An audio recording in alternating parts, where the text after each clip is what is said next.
1챕터 발단 평범한 야간 청소부의 일상.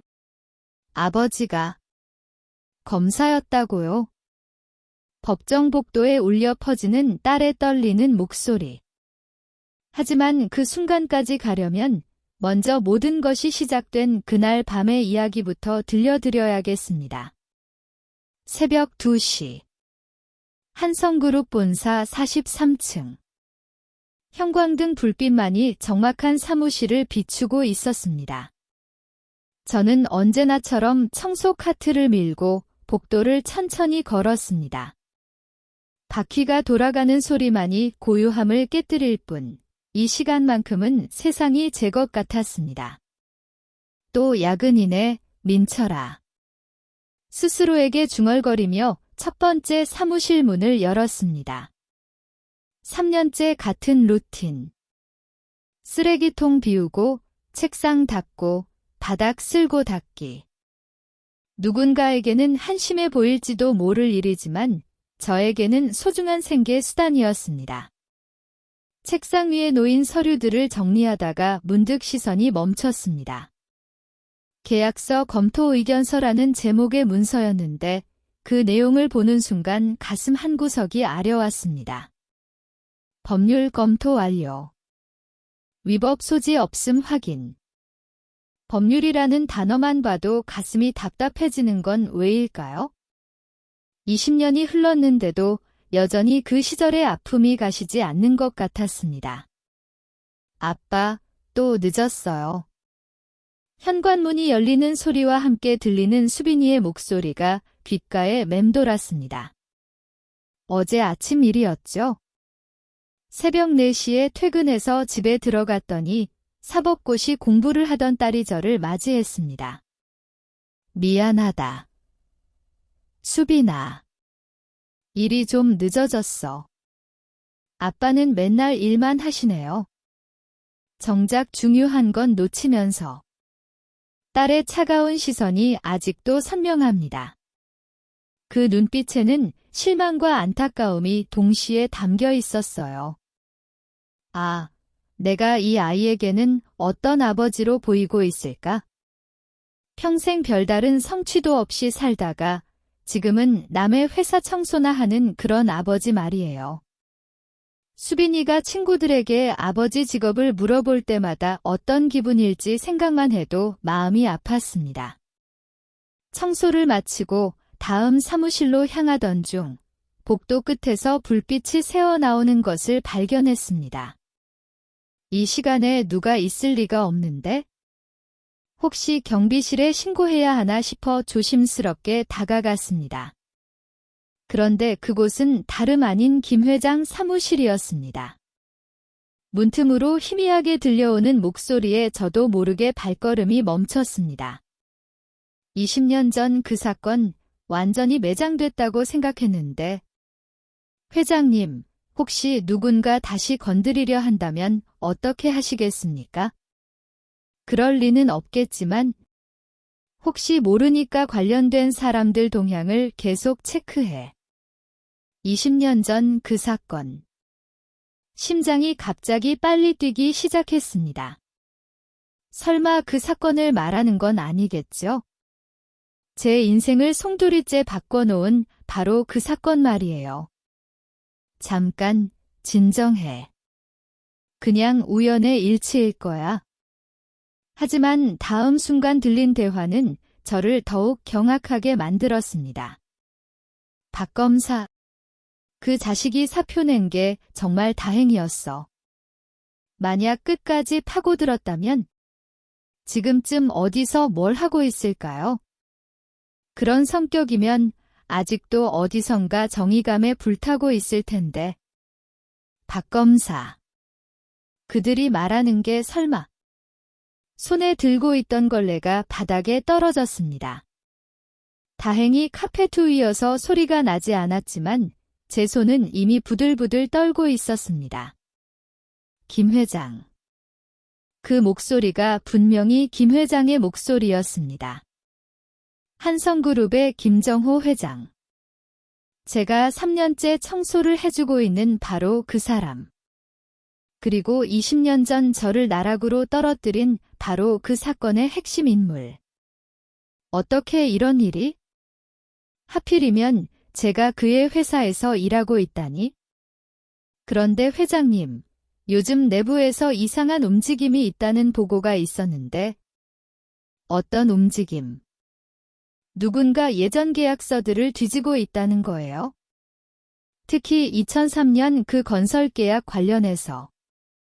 2003년 바로 그 해였습니다. 제가 한성그룹과 지방정부 간의 로비 의혹을 수사하던 바로 그 해. 온몸에 소름이 돋았습니다. 운명이란 게 정말 있는 걸까요? 20년 만에 제가 다시 그 사건의 한복판에 서게 될 줄이야.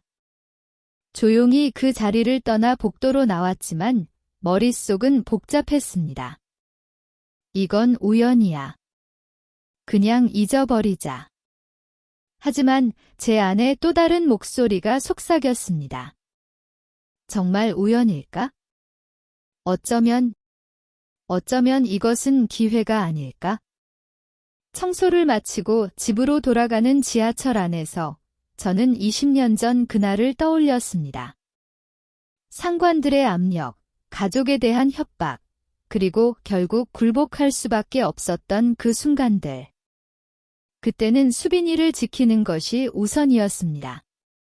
겨우 3살이던 딸이 위험에 처할까 봐 모든 것을 포기했었죠. 하지만 지금은 다릅니다. 수빈이도 성인이 되었고 제게는 더 이상 잃을 것이 없습니다. 아니, 정확히는 되찾을 것이 있습니다. 집에 도착해서 소파에 앉은 채 가만히 생각했습니다. 만약 정말로 김 회장이 그때 그 사건의 배후라면? 만약 제가 그 증거를 찾을 수 있다면?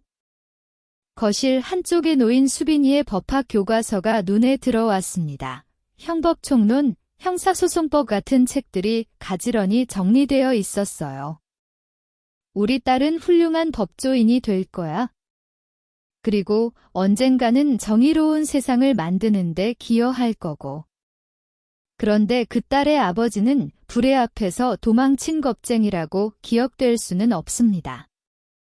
새벽 하늘이 밝아오고 있었습니다. 또 하루가 시작되고 있었어요. 하지만 오늘은 뭔가 달랐습니다. 20년 만에 제 안에서 잠들어 있던 검사의 혈이 다시 끓기 시작했습니다. 김정호, 이번에는 내가 내 손바닥 아니다. 이 챕터, 전개 결심, 리틴 정의감의 부활. 아빠는 평생 아무것도 해낸 게 없는 사람이야. 솔직히 창피해. 그 말이 제 가슴에 비수처럼 박힌 순간 20년간 잠들어 있던 무언가가 깨어나기 시작했습니다. 그날은 토요일이었습니다. 평소보다 일찍 퇴근한 저는 수빈이와 함께 저녁을 먹기 위해 집 근처 분식집으로 향했습니다. 오랜만에 딸과 단둘이 시간을 보낼 기회였거든요. 아빠, 요즘 어떠세요? 일 힘들지 않아요. 수빈이가 떡볶이를 먹으며 조심스럽게 물어봤습니다. 딸의 배려가 느껴져서 마음이 따뜻해졌어요. 괜찮다. 아빠가 뭘 못 견디겠니? 너만 건강하게 공부하면 돼. 그래도 아빠가 너무 무리하시는 것 같아서. 그때였습니다. 분식집 입구로 수빈이의 대학 친구들이 들어왔어요. 법학과 동기들이었죠. 수빈아, 여기 있었네. 언니들, 안녕하세요. 수빈이가 친구들을 반갑게 맞으며 자리에서 일어났습니다. 저는 조용히 앉아서 딸이 친구들과 대화하는 모습을 지켜봤어요.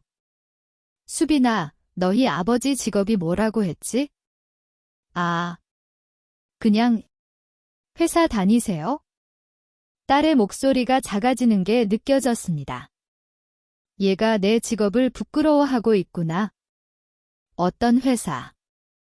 우리 아버지는 변호사시거든. 나중에 로펌 취업할 때 도움 많이 되실 것 같아. 우와, 부럽다. 우리 아버지는 대기업 임원이셔서 인맥이 넓으시거든. 친구들이 자신의 아버지를 자랑하는 동안 수빈이는 고개를 숙인 채 아무 말도 하지 못했습니다. 가슴이 답답해지기 시작했어요. 하지만 더 충격적인 건 그 다음이었습니다. 수빈아, 너는 아버지한테 도움 많이 받지? 아니에요. 사실. 수빈이가 주변을 둘러보더니 제가 있는 쪽을 슬쩍 확인했습니다. 다행히 저를 못 본 것 같았어요. 솔직히 말하면 우리 아버지는 평생 아무것도 해낸 게 없는 사람이에요. 회사에서도 별로 중요한 일 안 하시고 지금은 야간에 청소 일 하세요. 세상이 무너지는 것 같았습니다. 에이, 그래도 딸 대학까지 보내주시잖아.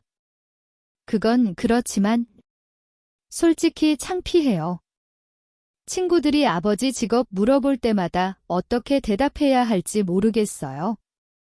다른 애들 아버지들은 다 뭔가 대단한 일 하시는데 창피하다. 그 말이 제 심장을 관통했습니다. 20년간 참고 견뎌온 모든 것들이 한순간에 의미를 잃는 것 같았어요. 그래도 수빈아, 아버지가 열심히 사시잖아. 열심히 산다고 다 되는 게 아니죠. 능력이 있어야 하는 거 아닌가요? 솔직히 때로는 왜 이렇게밖에 못 사시는지 이해가 안 돼요.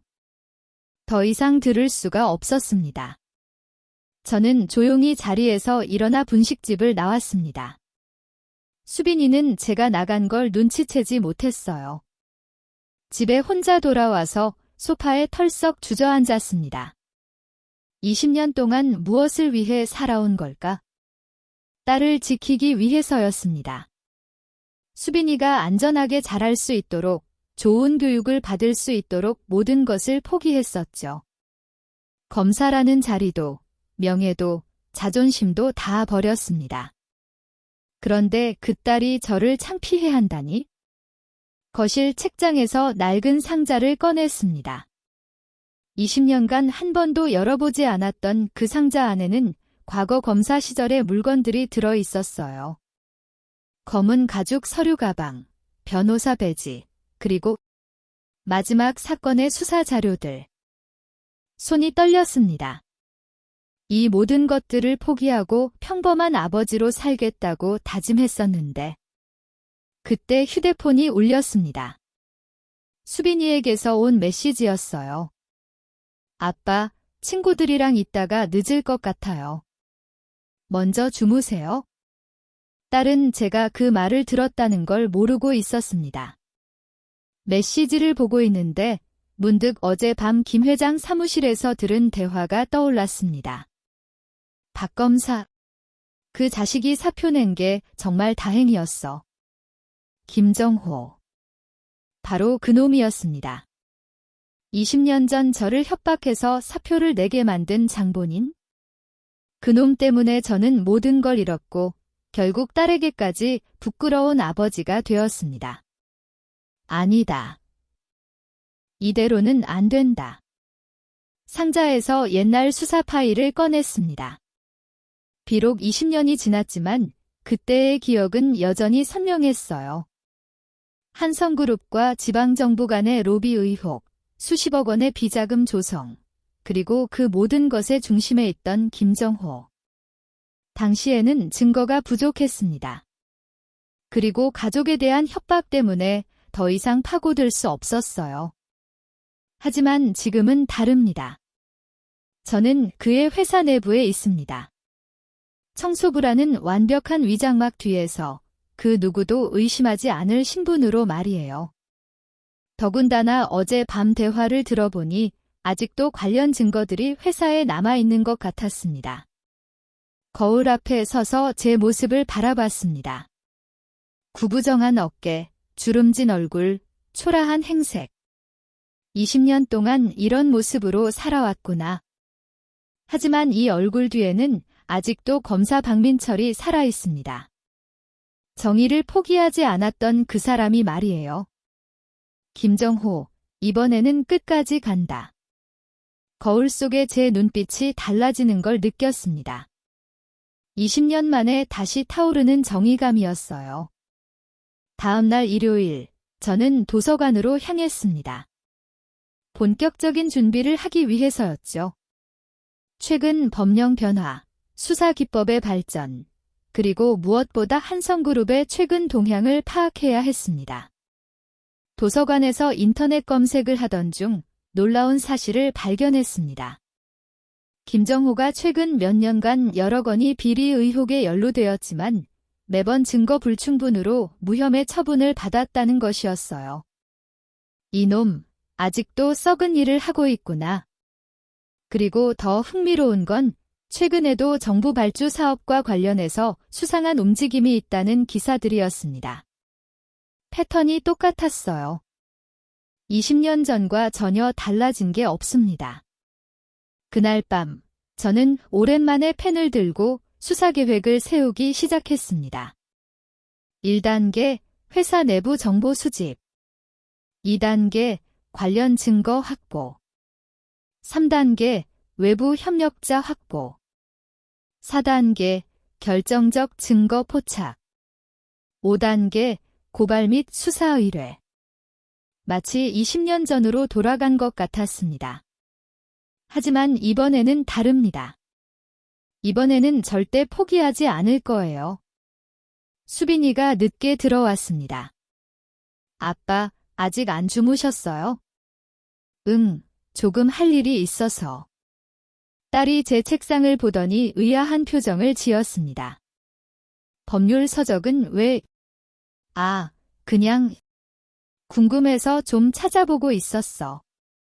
수빈이는 더 이상 묻지 않고 자기 방으로 들어갔습니다. 언젠가는 알게 될 거야, 수빈아. 내 아버지가 어떤 사람이었는지. 그리고 이제 다시 어떤 사람이 될 것인지도. 새벽이 되어서야 잠자리에 들었지만 마음은 오히려 20년 만에 처음으로 편안했습니다. 드디어 시작이구나. 3챕터, 전개 계획, 은밀한 증거 수집 작전.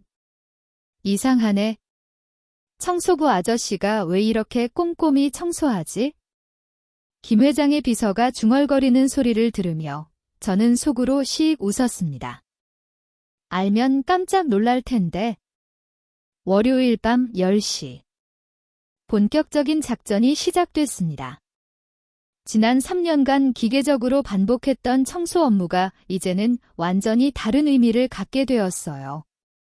청소 카트에 숨겨놓은 작은 카메라, 서류를 스캔할 수 있는 휴대용 스캐너, 그리고 무엇보다 20년간 잠들어 있던 수사관의 직감. 모든 것이 준비되었습니다. 오늘도 고생하십니다, 박 아저씨.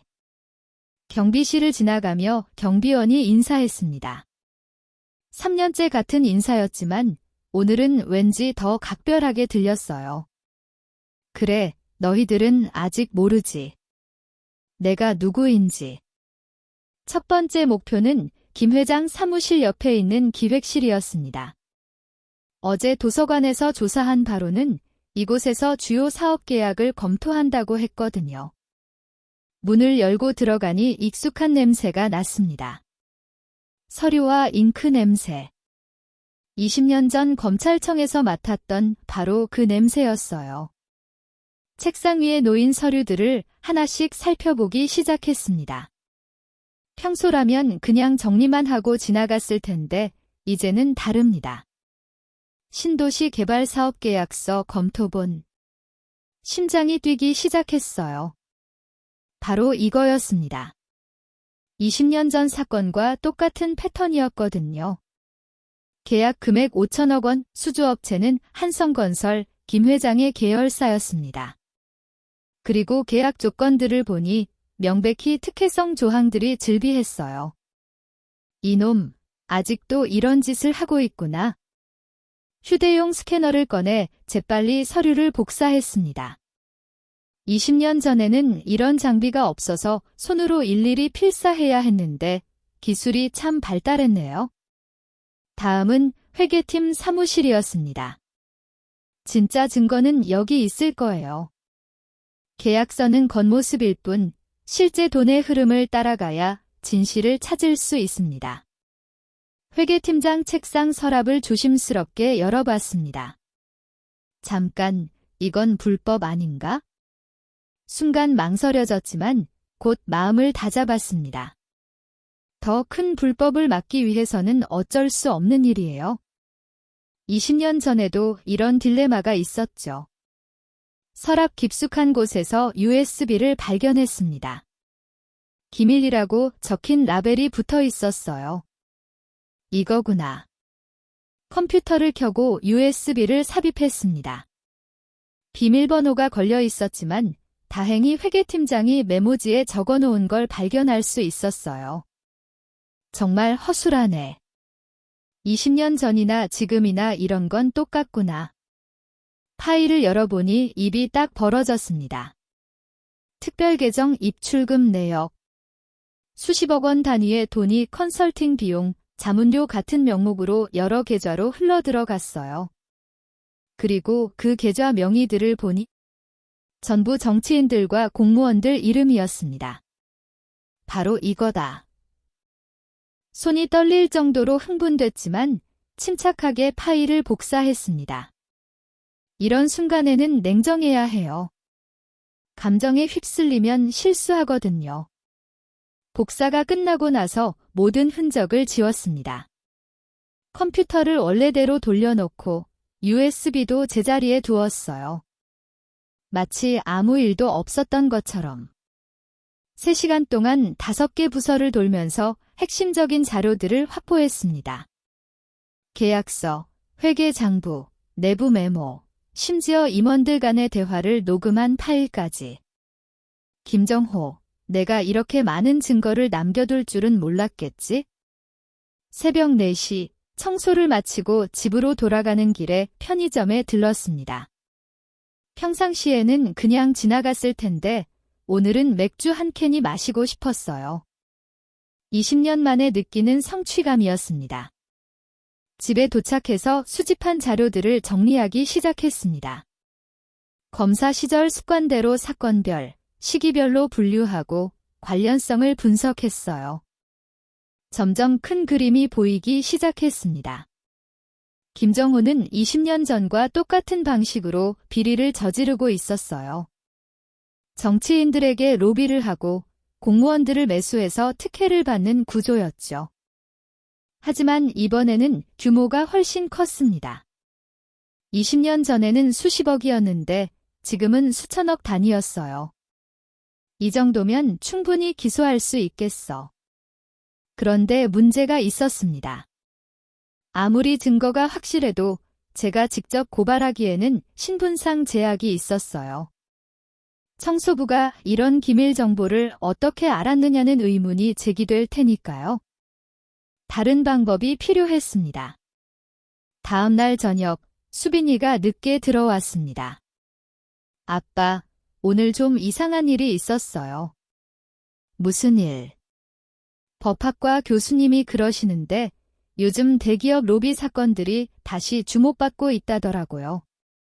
특히 건설 관련 분야에서. 귀가 번쩍 뜨였습니다. 교수님이 왜 그런 말씀을 하셨지? 시민사회에서 관련 자료들을 수집하고 있다고 하시더라고요. 내부 고발자가 나타나면 제대로 수사할 수 있을 텐데 아쉽다고. 내부 고발자라.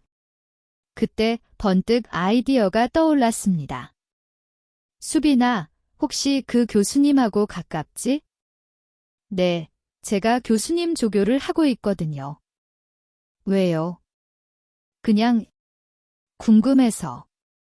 완벽한 연결고리였습니다.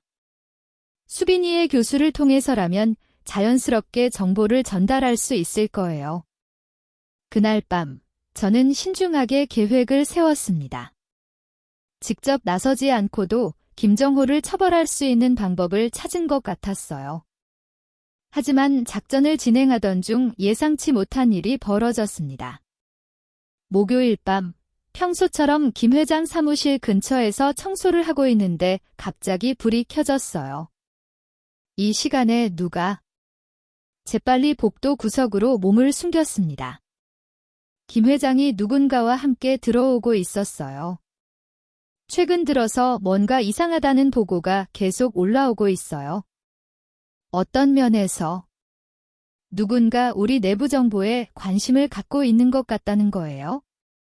특히 회계 쪽에서 심장이 쿵쾅거리기 시작했습니다. 설마 들킨 건 아니겠죠? 구체적으로 어떤 정보? 아직 확실하지는 않지만 혹시 20년 전 그 사건과 관련이 있는 건 아닐까요? 김 회장의 목소리가 날카로워졌습니다. 설마 그 박검사 놈이 다시 나타난 건 아니겠지? 그럴 리는 없을 텐데요. 워낙 오래전 일이고 그래도 조심해야 해. 혹시 모르니까 보안을 더 강화하고 직원들 신원조회도 다시 해봐. 위험해지고 있었습니다. 하지만 동시에 확신도 들었어요. 김정호, 내가 무서워하고 있구나. 그만큼 숨길 게 많다는 뜻이겠지? 그들이 나간 후 저는 조심스럽게 사무실을 나왔습니다. 이제 시간이 많지 않았어요. 들키기 전에 결정적인 증거를 더 확보해야 했습니다. 하지만 걱정보다는 오히려 기대가 됐어요. 드디어 진짜 게임이 시작되는 것 같았거든요. 20년을 기다렸습니다. 조금 더 기다려봐, 김정호. 4챕터, 전개 변수, 예상치 못한 조력자. 아저씨. 혹시 이 파일들이 뭔지 아세요? 한미소가 떨리는 손으로 USB를 내밀던 그 순간 저는 직감했습니다. 이 젊은 여직원도 저와 같은 편이구나. 금요일 오후 8시. 평소보다 일찍 회사에 도착했습니다. 어제 김 회장이 보안 강화를 지시했다는 걸 알고 있었기 때문에 더 조심스럽게 움직여야 했거든요. 하지만 포기할 수는 없었어요. 오히려 이런 상황이 더 중요한 증거가 있다는 방증이니까요. 비서실로 향하던 중 복도에서 누군가 훌쩍이는 소리를 들었습니다. 이런 일을 계속해야 하나? 작은 목소리였지만 절망감이 묻어 있었어요. 조심스럽게 소리가 나는 곳으로 다가가니 김 회장 비서실에서 일하는 한미소 씨가 책상에 엎드려 울고 있었습니다. 젊은 직원이 이 시간에 왜 혼자 울고 있을까? 평소라면 그냥 지나쳤을 텐데 뭔가 예감이 들었어요. 혹시 이 사람도 회사의 비리를 알고 있는 건 아닐까? 실례합니다. 괜찮으세요? 미소 씨가 깜짝 놀라며 고개를 들었습니다. 아, 청소하시는 분이시죠? 죄송해요. 정리하고 갈게요. 아니에요. 급하지 않으니까 천천히 하세요. 혹시 무슨 고민이 있으시나요? 제가 다가가자 미소 씨는 더욱 당황했습니다. 아니에요. 그냥 일이 좀 힘들어서요. 일이요. 그녀의 책상을 보니 여러 서류들이 어수선하게 놓여 있었어요. 그런데 그중 하나가 제 눈길을 끌었습니다. 비자금 조성 계획서. 심장이 뛰었지만 태연한 척했습니다. 회사 일이 많이 힘드시죠? 저도 3년째 여기서 일하는데 야근하시는 분들 보면 안쓰러워요. 미소 씨가 저를 자세히 바라보더니 갑자기 조심스럽게 물어봤습니다. 아저씨, 혹시 이상하게 생각 안 하실까요? 뭐요? 이 회사에서 일어나는 일들 말이에요. 비슷한 의심을 품고 있는 건가? 글쎄요. 저는 청소만 하니까 잘 모르겠어요. 왜 그러세요? 미소 씨는 한참 망설이더니 입을 열었습니다. 사실 제가 최근에 이상한 걸 많이 봤어요. 회장님이 정치인들하고 만나는 자리도 자주 세팅해달라고 하시고 무슨 특별한 계좌로 돈을 보내라는 지시도 받고 그런 일이 있었나요? 관심을 보이자 미소 씨가 더 털어놓기 시작했습니다. 처음에는 그냥 업무인 줄 알았어요. 근데 점점 이상한 거예요. 회장님이 이 일은 절대 다른 사람한테 말하면 안 된다고 계속 강조하시고 관련 서류들도 따로 보관하라고 하시고 바로 이거였습니다. 제가 찾던 내부 정보를 가진 사람이었어요. 그래서 고민이세요? 네. 사실 이게 불법적인 일인 것 같아서요. 하지만 어떻게 해야 할지 모르겠어요. 잘못 건드렸다가 제가 해고당할 수도 있고 젊은 나이에 큰 고민을 하고 있구나. 미소 씨, 혹시 그런 자료들 중에 복사해둔 게 있어요? 미소 씨가 놀란 표정을 지었습니다. 왜 그런 걸 물어보세요? 아, 죄송합니다. 그냥 만약 정말 불법적인 일이라면 증거를 남겨둬야 하지 않을까 해서요. 미소 씨는 한참 저를 바라보더니 갑자기 서랍에서 USB를 꺼냈습니다. 사실 있어요. 혹시나 해서 몰래 복사해뒀거든요. 정말요? 네. 근데 이걸 어떻게 써야 할지 모르겠어요. 혼자서는 너무 무서워서 기회였습니다. 하지만 섣불리 제 정체를 밝힐 수는 없었어요. 미소 씨, 혹시 법률 전문가한테 상담받아보는 건 어떨까요? 법률 전문가요? 네, 제가 알기로는 시민단체에서 이런 내부 고발 관련 상담을 해준다고 들었어요. 미소 씨의 눈이 반짝였습니다. 정말요? 그런 곳이 있어요. 제 딸이 법학과 다니는데 교수님이 그런 일도 하신다고 들었거든요. 완벽한 연결이었습니다. 수빈이의 교수를 통해 미소 씨와 접촉할 수 있을 것 같았어요. 혹시 그 교수님께 연락해 볼 수 있을까요? 물론이죠. 내일 딸한테 물어보고 알려드릴게요. 그때 갑자기 엘리베이터 소리가 들렸습니다. 이 시간에 누가 올라올까요? 미소 씨, 혹시 회장님이 올라오시는 건 아닐까요? 맞아요. 오늘 늦게 오신다고 하셨어요. 미소 씨가 급하게 서류들을 정리하기 시작했습니다. 저도 재빨리 청소 도구를 들고 다른 곳으로 이동했어요. 복도 끝에서 상황을 지켜보니 김 회장이 몇 명과 함께 비서실로 들어가고 있었습니다.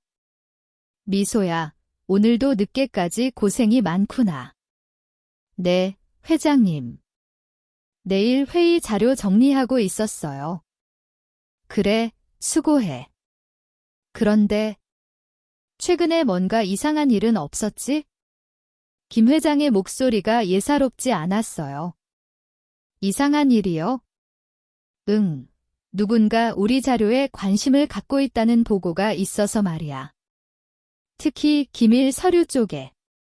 미소 씨의 얼굴이 파랗게 질리는 게 보였습니다.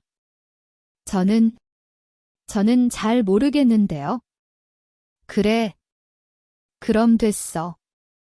아, 그리고 앞으로 기밀 서류는 더 조심해서 관리해. 복사도 함부로 하지 말고. 복사를 언급하는 순간 미소 씨가 움찔했어요. 김 회장이 그걸 놓칠 리 없었죠. 왜? 뭔가 문제라도 있어? 아, 아니에요. 알겠습니다. 위험했습니다. 김 회장이 미소 씨를 의심하기 시작한 것 같았어요. 김 회장 일행이 회장실로 들어간 후 저는 다시 미소 씨에게 다가갔습니다. 괜찮으세요? 얼굴이 안 좋아 보이시는데? 아저씨, 저 어떻게 해야 할까요? 회장님이 복사 얘기를 하시는데 혹시 제가 한 일을 알고 계시는 건 아닐까요? 미소 씨가 떨고 있었습니다. 진정하세요. 아직은 확실히 알고 있는 것 같지 않아요. 하지만 조심해야겠네요. 그럼 이 자료는 어떻게 하죠? USB를 바라보며 미소 씨가 걱정스러워했습니다. 일단 안전한 곳에 보관하세요. 그리고 제가 내일 교수님 연락처 알아와서 드릴게요. 정말 고맙습니다. 혼자서는 너무 무서웠거든요. 그날 밤 집에 돌아가서 저는 새로운 상황을 정리해봤습니다. 예상치 못한 조력자를 만났습니다. 한미소라는 젊은 직원이 김 회장의 비리에 대한 직접적인 증거를 가지고 있었어요. 더군다나 내부 고발을 하려는 의지도 있었고요. 하지만 동시에 위험도 커졌습니다. 김 회장이 수상한 낌새를 눈치채고 있었거든요. 수빈이에게 조심스럽게 교수님 연락처를 물어봤습니다. 아빠, 갑자기 왜 교수님 연락처를? 아는 분이 법률 상담을 받고 싶어 해서. 아, 그래요. 교수님이 시민 상담도 많이 하시거든요. 완벽했습니다. 이제 미소 씨를 통해 더 확실한 증거를 확보할 수 있을 것 같았어요. 하지만 한편으로는 걱정도 됐습니다. 혹시 미소 씨가 위험해지는 건 아닐까요? 20년 전 저처럼 말이에요. 아니다. 이번에는 다르다. 이번에는 제가 지켜줄 거야. 다음날 미소 씨에게 교수님 연락처를 전달하며 저는 한 가지 약속을 했습니다. 미소 씨, 앞으로 무슨 일이 있어도 저한테 먼저 말해주세요. 혼자 해결하려고 하지 마시고. 왜 이렇게까지 도와주세요? 아저씨한테는 아무 상관없는 일인데. 그 질문에 잠시 말을 잃었습니다. 뭐라고 대답해야 할까요? 그냥 옳은 일이니까요. 그렇습니다. 옳은 일이니까요. 20년 전에는 혼자였지만 이번에는 동료가 생겼습니다. 김정호, 이제 너의 적은 하나가 아니라 둘이다. 5챕터, 위기 전환점, 딸이 위험에 빠지다.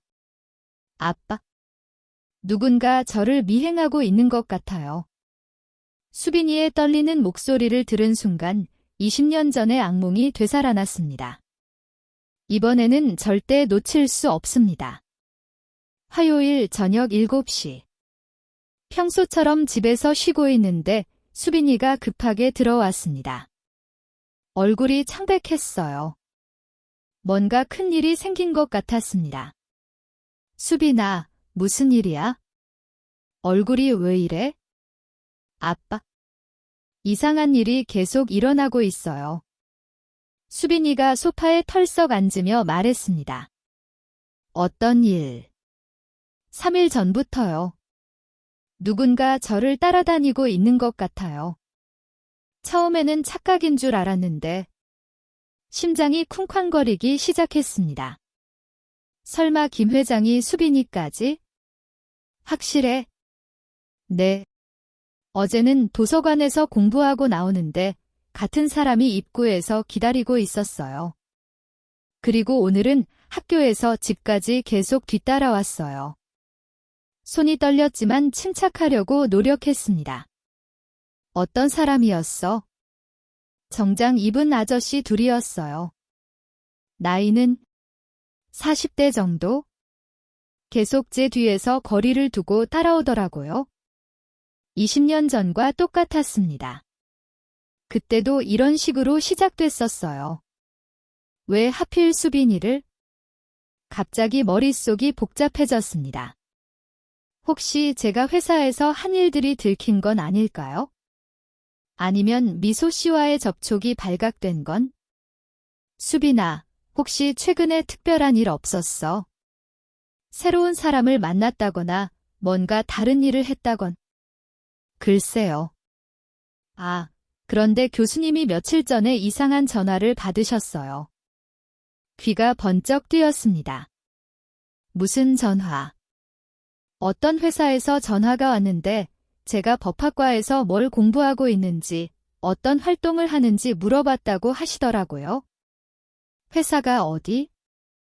한성그룹이라고 하셨어요. 아빠 회사 아닌가요? 피가 거꾸로 솟는 기분이었습니다. 김정호, 이 놈이 수빈이까지 조사하고 있었구나. 교수님이 뭐라고 하셨어?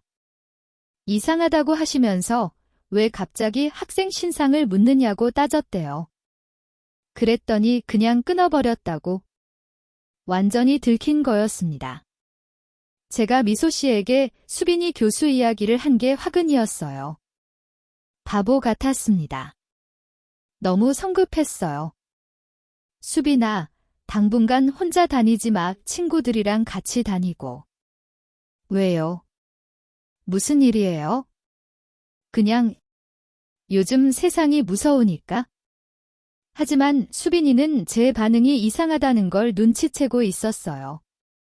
아빠, 뭔가 숨기고 있는 거 아니에요? 아빠도 한성그룹에서 일하시잖아요.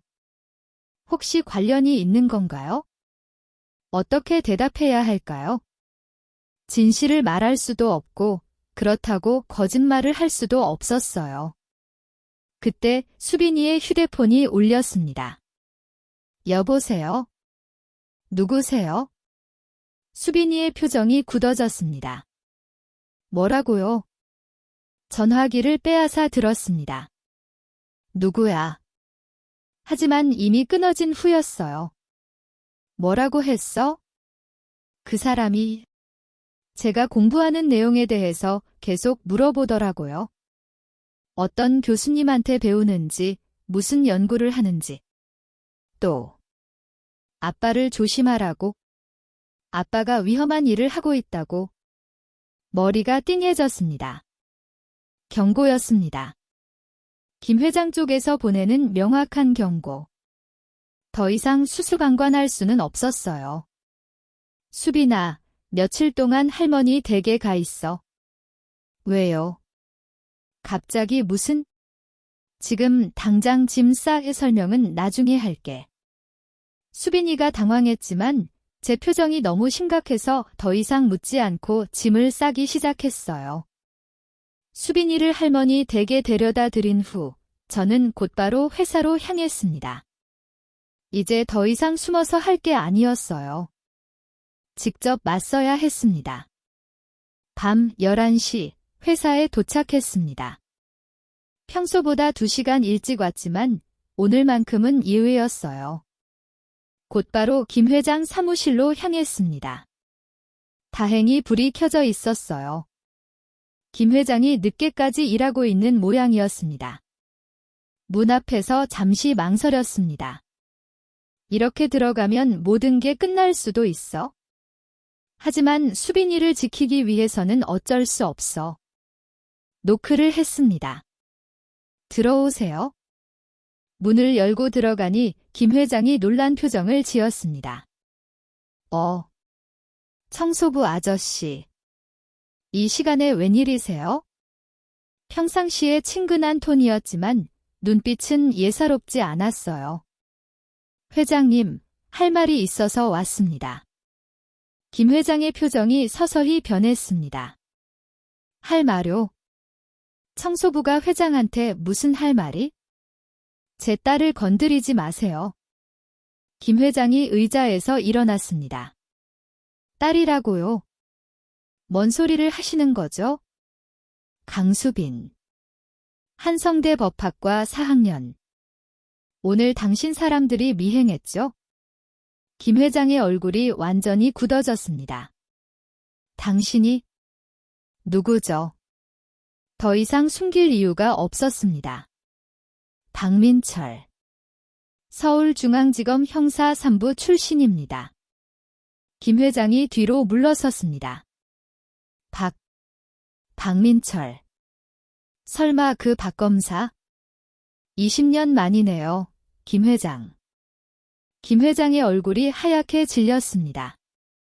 어떻게 여기에? 3년 전부터 당신 회사 청소를 해왔습니다. 아이러니하죠? 당신이 파면시킨 검사가 당신 발밑에서 청소를 하고 있었다니. 김 회장이 책상 위의 전화기에 손을 뻗었습니다. 전화하지 마세요. 지금은 당신과 저만의 시간입니다. 제 목소리에 20년 전 검사 시절의 위압감이 되살아났어요. 김 회장이 전화기에서 손을 뗐습니다. 6챕터 위기 절망, 모든 것을 잃을 위기. 아빠, 살려주세요. 수빈이의 울부짖는 목소리가 전화기를 통해 들려온 순간 20년 전의 악몽이 그대로 되살아났습니다. 다음 날 아침 8시 30분. 답을 기다리는 시간이었습니다. 어젯밤 한숨도 잘 수 없었어요. 김 회장이 어떤 답을 할지, 혹시 수빈이에게 무슨 일이 생기지는 않았는지 걱정이 앞섰거든요. 할머니 댁에 전화를 걸어봤지만 받지 않았습니다. 밤늦게 도착해서 아직 자고 있는 걸 수도 있겠지만 불안한 마음은 가시지 않았어요. 9시가 되었습니다. 약속한 시간이었죠. 휴대폰을 바라보며 기다렸는데 정확히 9시에 전화가 울렸습니다. 여보세요? 박민철 씨죠? 김 회장의 목소리였어요. 하지만 어제와는 달리 여유가 느껴졌습니다. 네. 어제는 참 재미있었어요. 20년 만에 보는데 여전히 성깔이 있더군요. 답을 들으러 전화한 게 아닙니다. 결정하셨나요? 김 회장이 웃었습니다. 불길한 웃음이었어요. 결정이라. 사실 저도 밤새 많은 생각을 했어요. 어떻게 하면 좋을까 하고. 그래서 결론은 간단해요. 20년 전처럼 당신이 포기하면 되는 거죠. 예상했던 대답이었지만 실망스러웠어요. 그럴 수 없습니다. 정말요? 그럼 이걸 들어보세요. 갑자기 전화기 너머로 다른 목소리가 들렸습니다. 아빠. 수빈이였습니다. 심장이 멈춰버리는 것 같았어요. 수빈아. 아빠. 여기가 어딘지 모르겠어요. 무서워요. 수빈이의 목소리가 멀어지더니 다시 김 회장의 목소리가 들렸습니다. 들으셨죠? 딸이 안전한 곳에 있어요. 이 자식이. 수빈이한테 손대지 마. 분노가 치솟았지만 동시에 절망감도 밀려왔어요. 20년 전과 똑같은 상황이었거든요. 손대지 않을게요. 당신이 협조만 한다면 말이에요. 뭘 원해? 간단해요. 지금까지 수집한 모든 자료를 가져오세요. 그리고 다시는 이런 짓 하지 않겠다고 약속하시고. 그러면 수빈이를 물론 무사히 돌려보내드리죠. 20년 전에도 이런 협박을 받았었어요. 그때는 어린 수빈이를 지키기 위해 모든 걸 포기했죠. 시간을 주세요. 아니에요. 지금 당장 결정하세요. 아니면 다시 수빈이의 목소리가 들렸어요. 아빠. 도와주세요. 이 사람들이. 전화가 끊어졌습니다. 손이 부들부들 떨렸어요. 화가 나면서 동시에 무력감이 들었습니다. 또다시 같은 선택을 해야 하는 건가요? 급하게 할머니 댁으로 전화했습니다. 여보세요, 할머니. 수빈이 어디 있어요? 응. 수빈이. 어젯밤에 왔다가 아침 일찍 나갔는데 친구가 급하다고 데리러 왔더라. 친구요? 응, 정장 입은 아저씨들이었어. 수빈이가 아는 사람들인 줄 알았는데 완전히 당한 거였습니다. 김 회장의 부하들이 수빈이를 데려간 거예요. 이제 어떻게 해야 할까요? 경찰에 신고할 수도 있었지만 증거도 없고 김 회장 같은 사람이 그런 허점을 남겨둘 리도 없었어요. 결국 혼자 해결해야 했습니다. 미소 씨에게 전화를 걸었습니다. 여보세요? 아저씨. 미소 씨, 지금 안전한 곳에 있어요? 네, 어제 연락받고 집에서 나오지 않고 있어요. 무슨 일이에요? 김 회장이 제 딸을 잡아갔어요. 미소 씨가 놀란 목소리로 말했습니다. 정말요? 그럼 어떻게 하시려고? 모르겠어요. 20년 전과 똑같은 상황이에요. 잠시 침묵이 흘렀습니다. 아저씨, 혹시 20년 전에도 이런 일이 있었던 거예요? 네, 그때도 가족을 볼모로 협박당했어요. 그래서 모든 걸 포기할 수밖에 없었죠. 미소 씨의 목소리가 진지해졌습니다. 그럼 이번에도 포기하실 거예요? 딸이 위험한데 어떻게... 그때 미소 씨가 단호하게 말했습니다. 안 됩니다. 뭐라고요? 포기하시면 안 돼요. 그러면 20년 후에도 똑같은 일이 반복될 거예요. 미소 씨의 말이 가슴에 와닿았어요. 하지만 수빈 씨를 구할 방법을 찾아야죠. 아저씨는 검사셨잖아요. 분명히 방법이 있을 거예요. 맞습니다. 저는 검사였어요. 20년간 잊고 있었지만 아직도 그때의 지식과 경험이 남아 있었거든요. 미소 씨, 혹시 김 회장이 어디에 수빈이를 데리고 갔을지 알 수 있을까요? 글쎄요. 하지만 회장님이 급할 때 자주 가는 곳이 있어요. 어디죠? 강남에 있는 개인 사무실이에요. 공식적으로는 등록되어 있지 않은 곳이거든요. 바로 그곳이었습니다. 주소 알 수 있어요? 네, 몇 번 회장님은 모셔다 드린 적이 있어서. 미소 씨가 주소를 알려주었어요. 아저씨, 그런데 혼자 가시면 위험하지 않을까요? 괜찮아요. 이번에는 다릅니다. 전화를 끊고 곧바로 준비를 시작했습니다. 20년 전에 숨겨둔 물건들을 다시 꺼냈어요. 검사 시절 사용하던 녹음기, 카메라, 그리고 호신용으로 준비했던 물건들. 이번에는 완전히 다른 전략이 필요했습니다. 정면 승부로는 이길 수 없어요. 김 회장은 돈도 권력도 더 많으니까요. 하지만 저에게는 그들이 모르는 것이 있었습니다. 바로 수빈이가 제 딸이라는 사실을 이용하는 거예요. 강남으로 향하면서 계획을 세웠습니다. 일단 수빈이의 위치를 확인하고 동시에 김 회장과 협상을 해야 했어요. 하지만 이번에는 저도 카드를 하나 숨기고 있었습니다. 바로 미소 씨가 가진 USB였어요. 그리고 무엇보다 이번에는 혼자가 아니었습니다. 미소 씨가 경찰서에 신고를 해두기로 했어요. 만약 제가 일정 시간 연락이 안 되면 모든 자료를 공개하기로 한 거죠. 김 회장이 알려준 주소에 도착했습니다. 허름한 오피스텔 건물이었어요. 엘리베이터를 타고 7층으로 올라갔습니다. 문 앞에 서서 잠시 숨을 고르고 노크를 했습니다. 들어오세요. 김 회장의 목소리였어요.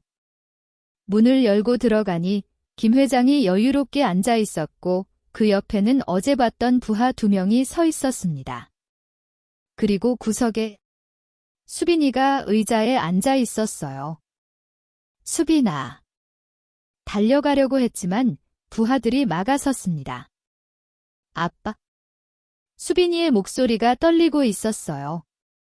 다치지는 않은 것 같았지만 많이 무서웠나 봅니다. 김 회장, 약속대로 왔어요. 이제 수빈이를 놓아주세요. 자료는요? 여기 있습니다. 가방에서 USB와 서류들을 꺼내 보여줬어요. 물론 진짜가 아니었습니다. 가짜로 만든 거였어요. 모든 게 다 있나요? 네, 3년간 수집한 모든 자료입니다. 김 회장이 자료들을 확인하기 시작했습니다. 그 틈을 타서 수빈이와 눈을 마주쳤어요.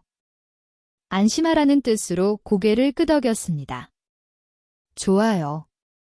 그럼 이제 다시는 저를 건드리지 않겠다고 약속해 주세요. 약속하죠. 하지만 김 회장의 표정이 이상했어요. 그런데 말이에요. 한 가지 문제가 있어요. 뭔가요? 당신이 살아있는 한 언제든 다시 나타날 수 있잖아요. 20년 전처럼 말이에요. 불길한 예감이 들었습니다. 무슨 뜻이에요? 이번에는 확실하게 끝내야겠어요. 김 회장이 부하들에게 눈짓을 했습니다. 잠깐. 약속이 다르잖아요. 약속. 20년 전에도 약속했지만 결국 당신이 다시 나타났잖아요. 완전히 속은 거였습니다. 김 회장은 처음부터 저와 수빈이를 둘 다 제거할 생각이었어요. 부하들이 저에게 다가왔습니다. 하지만 그 순간 문이 벌컥 열렸습니다. 경찰이다. 모두 손 위로. 미소 씨가 약속을 지킨 거였습니다. 혼란스러운 상황에서 저는 재빨리 수빈이에게 달려갔어요. 수빈아, 괜찮아. 아빠. 정말 무서웠어요. 딸을 꼭 안으며 다짐했습니다. 이제 진짜 끝장을 내야겠다고. 7챕터, 절정, 기 10년 만의 법정 대결. 증인 박민철 씨, 선서하십시오. 법정에 울려 퍼지는 판사의 목소리. 20년 만에 다시 서게 된 이 자리에서 저는 드디어 진실을 말할 수 있게 되었습니다. 3개월 후 서울중앙지방법원. 그날이 드디어 왔습니다. 김정호 회장에 대한 공판이 시작되는 날이었어요. 법정으로 가는 길에 수빈이가 제 손을 꽉 잡았습니다. 아빠, 긴장돼요. 나도 그래? 하지만 이제 진실을 말할 수 있게 됐으니까 다행이야. 지난 3개월간 많은 일들이 있었어요. 김 회장이 체포된 후 검찰 수사가 본격적으로 시작됐습니다. 제가 수집한 자료들과 미소 씨가 제공한 내부 증거들이 결정적인 역할을 했죠. 하지만 무엇보다 큰 변화는 수빈이었어요. 아빠, 저 정말 몰랐어요. 아빠, 검사셨다는 걸? 사건이 끝난 후 모든 걸 털어놓았을 때 수빈이는 충격에 빠져 있었습니다. 왜 말씀 안 하셨어요? 20년 동안 계속 숨기셨던 거예요? 너를 지키기 위해서였어? 그때는 다른 방법이 없었어. 수빈이의 눈에 눈물이 고였어요. 아빠, 죄송해요. 제가 창피하다고 말했던 거 괜찮아. 정말 괜찮아, 수빈아. 그날 밤 부녀는 20년 만에 진짜 대화를 나눴습니다. 아버지로서의 선택들, 검사로서의 신념들, 그리고 포기할 수밖에 없었던 이유들에 대해서 말이에요. 법정에 입장하니 방청석이 가득 차 있었습니다. 언론도 많이 와 있었고 시민들도 관심을 갖고 지켜보고 있었어요. 김 회장이 피고석에 앉아 있었습니다.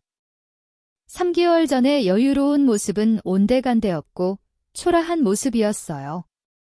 저와 눈이 마주쳤을 때 김 회장의 눈에는 원망이 가득했습니다. 모든 분 기립하십시오. 판사가 입장했습니다. 장엄한 순간이었어요. 제1회 공판을 시작하겠습니다. 피고인 김정호에 대한 특경법 위반, 배임, 뇌물공여 혐의 사건입니다. 검사가 기소 내용을 읽어 내려갔습니다. 20년 전부터 최근까지 김 회장이 저지른 수많은 범죄들이 하나씩 열거됐어요. 피고인은 지난 20년간 정치인들에게 수백억 원의 로비 자금을 제공하고 이를 통해 수천억 원 규모의 부당한 이익을 취했습니다. 방청석에서 웅성거리는 소리가 들렸습니다. 김 회장의 변호사가 일어섰습니다. 재판장님, 검찰의 주장은 대부분 추측에 근거한 것입니다. 명확한 증거가 없습니다. 그때 검사가 말했습니다. 재판장님, 결정적인 증인이 있습니다. 20년 전부터 이 사건을 수사했던 당시 담당 검사를 증인으로 신청합니다. 증인의 이름은 박민철입니다. 방청석이 술렁였습니다. 언론에서는 이미 제 이야기가 많이 보도됐지만 직접 법정에서 증언하는 건 처음이었거든요. 증인 박민철 씨, 앞으로 나오십시오. 심장이 빠르게 뛰었지만 발걸음은 확고했습니다. 증인석에 서서 방청석을 바라보니 수빈이가 걱정스러운 표정으로 저를 바라보고 있었어요. 미소 씨도 앉아 있었고 심지어 예전 동료 검사들도 와 있었습니다. 증인 박민철 씨, 선서하십시오. 선서. 저는 양심에 따라 사실만을 말하고 거짓은 말하지 않을 것을 맹세합니다. 20년 만에 다시 하는 선서였지만 그때보다 더 진심이 담겨 있었어요. 증인은 현재 직업이 무엇입니까? 한성그룹에서 청소 업무를 하고 있습니다. 방청석에서 놀라는 소리가 들렸습니다. 그 전에는 무엇을 하셨습니까? 서울중앙지검에서 검사로 근무했습니다. 언제부터 언제까지입니까? 1995년부터 2003년까지입니다. 검사가 자료를 보며 물었습니다. 2003년에 사표를 제출하신 이유는 무엇입니까? 잠시 침묵이 흘렀습니다. 이제 모든 걸 말할 때였어요. 피고인 김정호로부터 협박을 받았기 때문입니다. 방청석이 웅성거렸습니다. 김 회장이 벌떡 일어섰어요. 거짓말입니다. 재판장님. 피고인은 조용히 하십시오. 증인, 계속 말씀하세요. 2003년 당시 저는 한성그룹의 로비 의혹을 수사하고 있었습니다. 그런데 수사가 진전되자 김정호 피고인 측에서 저와 제 가족을 협박했습니다. 구체적으로 어떤 협박이었습니까? 당시 3살이던 제 딸을 해치겠다고 협박했습니다. 그리고 실제로 미행과 감시를 당했고요. 수빈이의 눈에서 눈물이 흘러내렸습니다. 아빠가 자신을 위해 얼마나 큰 희생을 했는지 이제야 완전히 이해한 것 같았어요. 그래서 사표를 제출하신 건가요? 네, 딸을 지키는 것이 우선이었습니다. 그럼 20년간 왜 이 사실을 알리지 않으셨습니까? 여전히 가족이 위험할 수 있었기 때문입니다. 그리고 증거가 부족했거든요. 검사가 서류를 들어 보였습니다. 그런데 최근에 증거를 확보하셨다고 들었는데 어떻게 가능했습니까? 우연히 피고인의 회사에서 청소 일을 하게 되었고 그 과정에서 범죄 증거들을 발견할 수 있었습니다. 청소부 신분으로 어떻게 그런 기밀 자료에 접근할 수 있었습니까? 이 질문이 핵심이었어요. 제가 불법적으로 자료를 취득했다고 주장할 수 있거든요. 저는 단지 청소 과정에서 버려진 서류들을 발견했을 뿐입니다. 그리고 사무실에서 들린 대화들을 기억해뒀고요. 그런 자료들이 정말 존재합니까? 검사가 상자를 들고 나왔습니다. 재판장님, 증거자료를 제출하겠습니다. 피고인 김정호의 비자금 조성 내역, 정치인 로비 자금 내역, 그리고 내부 지시 녹음 파일들입니다. 김 회장의 얼굴이 하얗게 질렸어요. 이 모든 자료들은 증인 박민철 씨와 내부 고발자 한미소 씨가 제공한 것입니다. 그때 김 회장의 변호사가 일어났습니다. 재판장님, 이에 있습니다. 증인이 불법적으로 취득한 자료들은 증거 능력이 없습니다. 예상했던 반박이었어요. 하지만 검사가 준비한 답변이 있었습니다. 재판장님, 이 자료들은 모두 적법한 절차에 따라 수집된 것입니다. 그리고 무엇보다 피고인이 20년간 저지른 범죄의 명백한 증거들입니다. 판사가 자료들을 검토하기 시작했습니다. 그동안 저는 김 회장을 바라봤어요. 20년 전 저를 굴복시켰던 바로 그 사람이 이제는 피고석에 앉아 있었습니다. 증인에게 묻겠습니다. 이 모든 일을 겪으면서 어떤 생각이 드셨습니까? 20년 동안 후회했습니다. 정의를 포기한 것에 대해서요. 하지만 이제는 다릅니다. 늦었지만 진실을 밝힐 수 있게 되었으니까요. 마지막으로 하고 싶은 말씀이 있다면? 잠시 수빈이를 바라봤어요. 딸이 고개를 끄덕이며 격려해주고 있었습니다. 정의는 늦더라도 반드시 실현됩니다. 그리고 권력이나 돈으로는 진실을 영원히 숨길 수 없습니다. 방청석에서 박수가 터져 나왔습니다. 김 회장이 마지막으로 일어나 말했습니다. 재판장님, 저는 모든 혐의를 부인합니다. 이것은 개인적인 복수일 뿐입니다. 하지만 이미 늦었어요. 증거들이 너무 명확했거든요. 재판은 몇 차례 더 이어졌지만 결과는 뻔했습니다. 마지막 변론에서 검사가 말했습니다.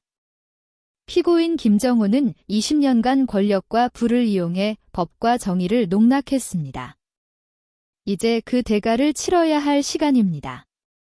그리고 마침내 판결 선고일이 왔습니다. 피고인 김정호에게 징역 15년, 벌금 500억 원을 선고합니다. 방청석에서 환호성이 터져 나왔어요. 수빈이가 달려와 저를 껴안았습니다. 아빠. 해냈어요. 우리가 해낸 거야, 수빈아. 미소 씨도 다가와 인사했습니다. 아저씨, 정말 고생하셨어요. 미소 씨 덕분이에요. 혼자서는 할 수 없었을 거예요. 법정을 나서며 김 회장과 마지막으로 눈이 마주쳤습니다. 그의 눈에는 여전히 원망이 있었지만 이제는 상관없었어요. 정의가 승리했으니까요. 아빠, 이제 정말 끝난 건가요? 응, 이제 정말 끝났어. 20년간의 긴 싸움이 드디어 끝났습니다. 하지만 동시에 새로운 시작이기도 했어요. 8챕터, 결말, 아버지와 딸, 그리고 새로운 시작.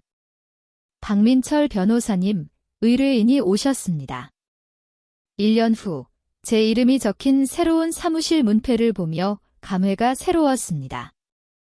청소부에서 다시 법조인이 되기까지의 여정이 꿈만 같았어요.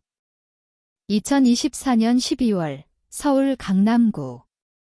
새로 개업한 박민철 법률사무소는 소박했지만 따뜻한 곳이었습니다. 아빠, 여기 정말 좋네요. 수빈이가 사무실을 둘러보며 미소를 지었어요. 이제는 사법고시에 합격해서 사법연수원에 다니고 있었습니다. 너도 나중에 여기서 같이 일하게 될까? 당연하죠. 아빠랑 함께 정의로운 세상을 만들고 싶어요. 딸의 말에 가슴이 뜨거워졌습니다. 지난 1년간 정말 많은 변화가 있었어요. 김 회장 판결 이후 저는 변호사 자격을 회복했습니다. 20년간의 공백이 있었지만 법무부에서는 특별한 경우라며 재취업을 허가해 주었어요. 하지만 대형 로펌으로 가지는 않았습니다. 대신 서민들을 위한 작은 법률 사무소를 차린 거예요. 첫 번째 의뢰인이 누구예요? 수빈이가 호기심 어린 목소리로 물었습니다. 미소 씨야. 미소 언니요? 한미소 씨는 김 회장 사건 이후 한성그룹을 그만두고 지금은 시민단체에서 일하고 있었어요. 기업 비리를 고발하는 일을 전문으로 하고 있었죠. 또 다른 내부 고발 건이에요. 이번에는 건설회사 비리라고 하네요. 노크 소리가 들렸습니다. 들어오세요. 미소 씨가 들어왔습니다. 1년 전보다 훨씬 당당하고 자신감 있는 모습이었어요. 변호사님, 축하드려요. 드디어 개업하셨네요. 고마워요. 미소 씨, 앉으세요. 미소 씨가 의자에 앉으며 서류를 꺼냈습니다. 이번 사건도 만만치 않을 것 같아요. 상대방이 꽤 큰 회사거든요. 괜찮아요. 이제는 도망가지 않을 거니까. 그 말을 하며 저는 책상 위에 놓인 액자를 바라봤어요. 김 회장 재판이 끝난 후 찍은 사진이었습니다. 저와 수빈이, 그리고 미소 씨가 함께 웃고 있는 모습이었죠. 그런데 변호사님, 요즘 언론에서 연락 많이 와요? 지난 1년간 제 이야기는 여러 매체를 통해 소개됐었어요. 20년 만에 복수에 성공한 전직 검사, 청소부에서 변호사가 된 남자 같은 제목으로 말이에요. 가끔 와요. 하지만 이제는 미래를 보려고 해요. 맞아요. 과거보다는 앞으로가 더 중요하죠. 미소 씨와 상담을 마친 후 수빈이와 단둘이 남았습니다. 아빠, 이제 정말 행복해 보여요. 그래. 네, 예전에는 항상 어딘가 아픈 표정이셨는데 지금은 진짜 편안해 보이세요. 저도 그걸 느끼고 있었어요. 20년간 가슴속에 눌러두었던 무거운 돌덩이가 사라진 기분이었거든요. 수빈아, 그동안 미안했어. 좋은 아버지가 되지 못해서. 무슨 말씀이에요? 아빠는 최고의 아버지였어요. 다만 제가 몰랐을 뿐이죠. 딸의 손을 잡으며 말했습니다. 이제는 당당하게 살 수 있겠어. 너한테도, 나 자신에게도. 그날 저녁, 오랜만에 어머니 산소를 찾았습니다. 수빈이와 함께 어머니 묘소 앞에 앉아서 그간의 일들을 이야기했어요. 여보, 드디어 해냈어. 20년이 걸렸지만 정의를 지켜냈어. 바람이 불어와 머리카락을 스쳤습니다. 마치 아내가 대답하는 것 같았어요. 그리고 우리 수빈이가 이렇게 훌륭하게 자랐어. 곧 변호사가 될 거야. 수빈이가 어머니 묘비에 손을 대며 말했습니다. 엄마, 아빠 정말 멋있어요. 제가 존경하는 사람이에요. 하늘에 별이 뜨기 시작했습니다. 아빠, 앞으로 뭘 하고 싶으세요? 계속 이런 일을 하고 싶어. 억울한 사람들을 도와주고 정의를 실현하는 일 말이야. 그럼 저도 빨리 변호사가 되어서 도와드릴게요. 고마워, 수빈아. 집으로 돌아가는 길에 한성그룹 본사 앞을 지나게 됐습니다. 3년간 청소부로 일했던 바로 그 건물이었어요. 아빠, 저기서 정말 청소 일을 하셨어요? 응, 매일 밤 저 건물을 청소했지? 어떤 기분이었어요? 처음에는 비참했어. 하지만 나중에는 기회라고 생각했지? 건물을 바라보며 감회가 새로웠어요. 그때는 몰랐지만 그 3년이 제게는 가장 소중한 시간이었을 수도 있겠다는 생각이 들었거든요. 그 시간이 있었기에 진실을 밝힐 수 있었고 정의를 실현할 수 있었으니까요. 6개월 후 제 법률사무소는 작지만 꽤 알려진 곳이 되었습니다. 주로 기업비리 고발이나 노동 문제를 전문으로 했어요. 돈은 많이 벌지 못했지만 보람은 컸습니다. 변호사님, KBS에서 인터뷰 요청이 왔는데요. 미소 씨가 비서 역할을 해주고 있었어요. 무슨 인터뷰? 정의 실현에 관한 다큐멘터리를 만든다고 하네요. 변호사님 이야기를 중심으로요. 고민해봤지만 거절했습니다. 이제는 조용히 살고 싶어요. 알겠습니다. 그날 오후 특별한 손님이 왔습니다. 안녕하세요, 박민철 변호사님. 20대 초반으로 보이는 젊은 여성이었어요. 안녕하세요. 어떤 일로 오셨나요? 제 아버지를 도와주셨으면 해서요. 아버지가? 네, 회사에서 부당한 대우를 받고 있거든요. 내부 고발을 하고 싶은데 혼자서는 무서워서. 그녀의 이야기를 들으며 1년 전에 미소 씨가 떠올랐어요. 걱정하지 마세요. 제가 도와드릴게요. 정말요? 고맙습니다. 젊은 여성이 나간 후 혼자 생각에 잠겼습니다. 아직도 세상에는 정의를 필요로 하는 사람들이 많구나. 그리고 그들을 도울 수 있다는 게 이렇게 기쁜 일인 줄 몰랐어요. 저녁에 수빈이가 사무실로 찾아왔습니다. 아빠, 오늘 사법연수원에서 좋은 소식이 있었어요. 뭔데? 성적이 1등이에요. 딸을 꼭 안아주었습니다. 자랑스럽다, 수빈아. 아빠 덕분이에요. 아빠가 보여준 정의에 대한 신념 때문에 더 열심히 할 수 있었어요. 그날 밤 집에서 저녁을 먹으며 대화했습니다. 아빠, 가끔 후회하지 않으세요? 20년을 그렇게 힘들게 살았던 거? 전혀. 그 20년이 있었기에 지금의 우리가 있는 거잖아. 그래도 만약 그때 포기하지 않았다면? 글쎄. 어쩌면 더 큰 일을 낼 수 있었을지도 모르지. 하지만 너를 지킬 수 없었을지도 몰라. 수빈이가 제 손을 잡았습니다. 아빠의 선택이 맞았어요. 그리고 결국 정의가 승리했잖아요. 그날 밤 잠자리에 들며 지난 25년을 돌아봤습니다. 검사에서 청소부로 다시 변호사로. 길고 험난한 여정이었지만 결국 제자리로 돌아온 기분이었어요. 아니, 더 좋은 자리로 온 것 같았습니다. 이제는 진정으로 정의를 위해 일할 수 있게 되었으니까요. 창밖으로 보이는 서울의 야경이 아름다웠습니다. 이 도시 어딘가에서 또 다른 누군가가 정의를 갈망하고 있을 테고 저는 그들을 도울 준비가 되어 있었어요. 박민철이라는 이름으로 당당하게 말이에요.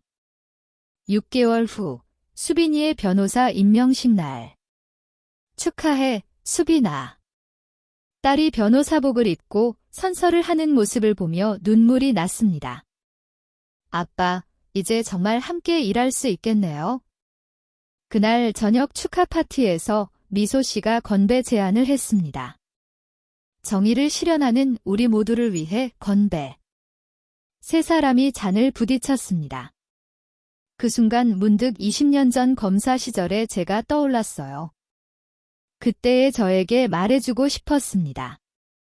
포기하지 마, 힘들겠지만 끝까지 버텨. 그럼 언젠가 반드시 정의가 승리할 거야. 하지만 그 긴 우회로도 필요했습니다. 그 시간이 있었기에 더 강하고 지혜로운 사람이 될 수 있었으니까요. 마지막으로 김 회장의 근황을 들었습니다. 교도소에서 모범수로 지내고 있다고 했어요. 그리고 종종 자신의 죄에 대해 반성한다고 했습니다. 복수는 끝났지만 이제는 용서도 생각해 볼 때가 된 것 같았어요. 언젠가 그가 진심으로 뉘우친다면 그때는 화해할 수 있을지도 모르겠습니다. 결국 정의란 처벌이 아니라 화해와 치유를 통해 완성되는 것이니까요.